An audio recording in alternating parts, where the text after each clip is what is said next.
This chapter will provide an animated guide to implanting the STAR Visian Surgical Implantable Contact Lens, or ICL.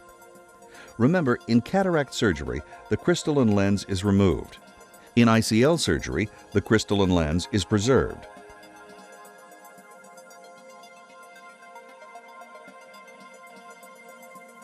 This simple yet delicate and precise implantation procedure begins by making 2 paracenteses. 2 are suggested in order to provide adequate access for manipulation. It may be difficult to make a paracentesis after the main incision has been made. Next, inject a hydroxypropyl methylcellulose type viscoelastic into the anterior chamber, maintaining visible chains. Do not overfill the chamber. Stay shallow with a cannula, but deep enough to avoid stripping Descemet's membrane. Avoid crossing the visual axis. When making the clear corneal incision, the temporal approach orients best to the iris plane. This prevents inadvertent touch of the crystalline lens. Using a knife you're comfortable with, make a slow and controlled entry. The clear corneal incision should have a chord length of 3 to 3.2 millimeters with a 2 millimeter tunnel on a parallel plane to the iris.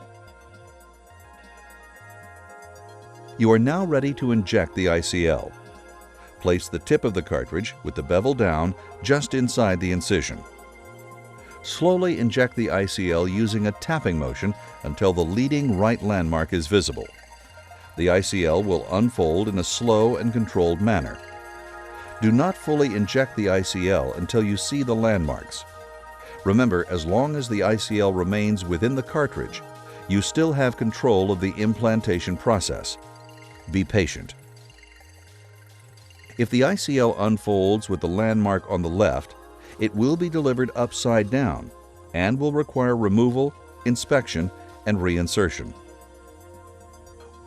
Once the ICL has unfolded, inject additional viscoelastic on top of the lens to give yourself more room. Never inject viscoelastic underneath the lens. Now the ICL must be repositioned posterior to the iris plane via the paracentesis using the ICL manipulation instrument. Keep in mind that the central 6 millimeters of the ICL is considered the no-touch zone. Avoid going across the visual axis. Manipulate on the peripheral area, never on the optic. Using the ICL manipulator, position the distal footplates first while the pupil is maximally dilated. Once the first footplate is under the iris, continue with each of the footplates until they are all posterior to the iris. Avoid excessive rotation of the ICL once it's in place. Once positioned behind the iris, subtle adjustments are achieved by manipulation on the lens body, between the footplate and optic. Never depress the optic itself. This is the thinnest part of the lens. Thoroughly remove the viscoelastic by irrigating the anterior chamber with BSS through a 27-gauge cannula with slight incisional pressure. Thorough removal is a critical step to avoid early post-op intraocular pressure spikes.